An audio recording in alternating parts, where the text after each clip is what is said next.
of was I going to go home or stay here, but my issue extended well into November, so don't do that. So I didn't really find my mentor, but kind of found a different mentor. Sorry, and then it all worked out. So basically, don't do what I did because I had Jen, and then she said she had too many. But Chris didn't have any people anymore because Allison switched to Lola, so I ended up with Chris, which worked out well for me. But it is a good way to network by going to SPIN meetings and meeting mentors and interpreters. From this internship, I do know that there's a lot of interpreters looking to become mentors in the future, so there'll be more options. My hours, I did not many hours, 59.25 A hours, 205.75 B hours, and 78.25 C hours. So for my A hours,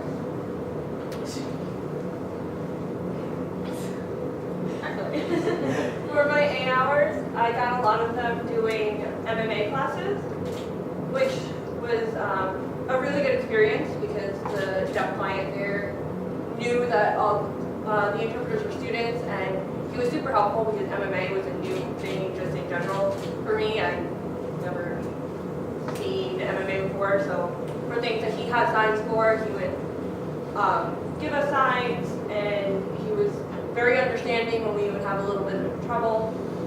It was a great learning experience. I also did a lot of my A hours at a class at Canisius College. Through that, we also went to Montreal for a conference, and that was a interesting experience there. Vicky was there also, so we did a lot of work together in the class with both our mentors.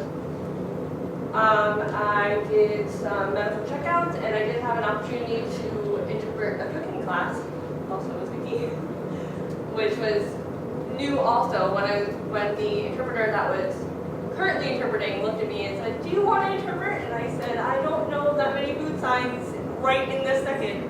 She said, "It's okay, go ahead." So that was also interesting because they were in the kitchen and moving around, so you had to figure out where you had to be and where you weren't in the way, but still could be seen. For my B hours, I did debriefs. Caitlin and I did Senate meetings, and most of the Senate meetings we were just doing practice. So our mentor group meetings and class meetings, I went to a workshop about deaf interpreters and the job fair at RIP, and then just journaling and homework stuff. C hours, I did a lot of observations. I did a couple in court, some educational at RIT and Canisius. Finally got a medical observation in last second because all mine kept getting canceled. Did a few business meetings, which was an interesting experience because it's something that you don't really think of. Going into the internship, I never thought of what would it be like to be in a business meeting. So it was cool to see how it gets set up and the different. I did a few different business meetings, so it was different in each one, and how an interpreter would fit into the office environment. And just other various meetings at different places that weren't necessarily business meetings. So how did I strengthen my connection to the community?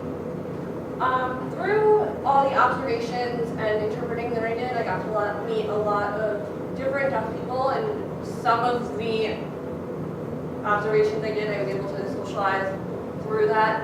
But I also got to meet a lot of deaf people with different levels of deafness, different language preferences, and different levels of sign language knowledge. So I thought that was a great experience because learning in school, oh, not every deaf person is the same, but a lot of times you meet a lot of deaf people that are ASL and they're fully deaf, or that's how they identify. So I thought it was just a really great experience to be able to meet such a variety of people in the community.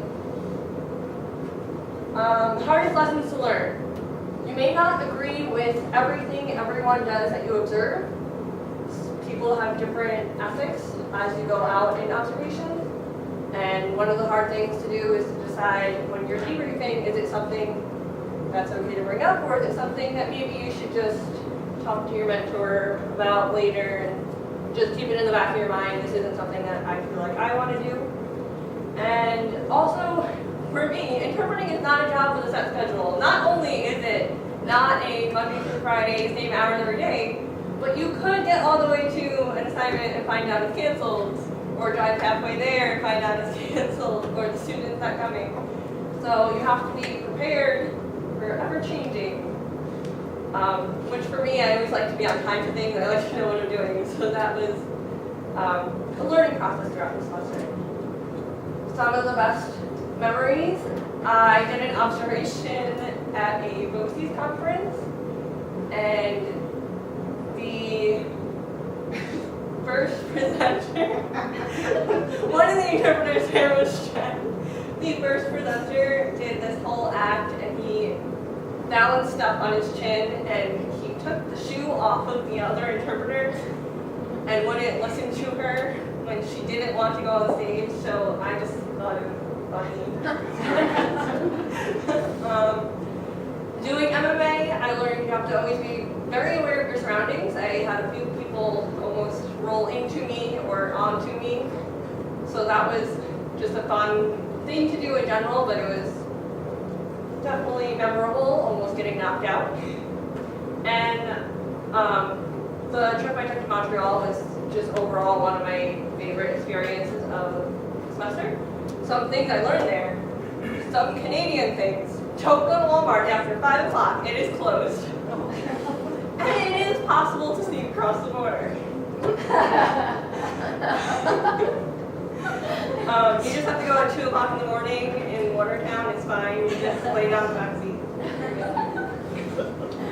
Some other things that I learned while there, Mabel and I, she's an RIT student, did all of the social interpreting. So that was an interesting experience. We just went around with the deaf client wherever she wanted to go with whoever she was with. Some of the situations were harder than others, walking down the street, trying to interpret while people are in front and behind having conversation. We were at a celebration after their opening ceremony for the conference, and it was in a little restaurant, and they started making announcements or just whatever they wanted to say. And we were squished in a corner up against a staircase, so that was difficult. It was also very loud in there, so when you're having conversations, it was hard to hear.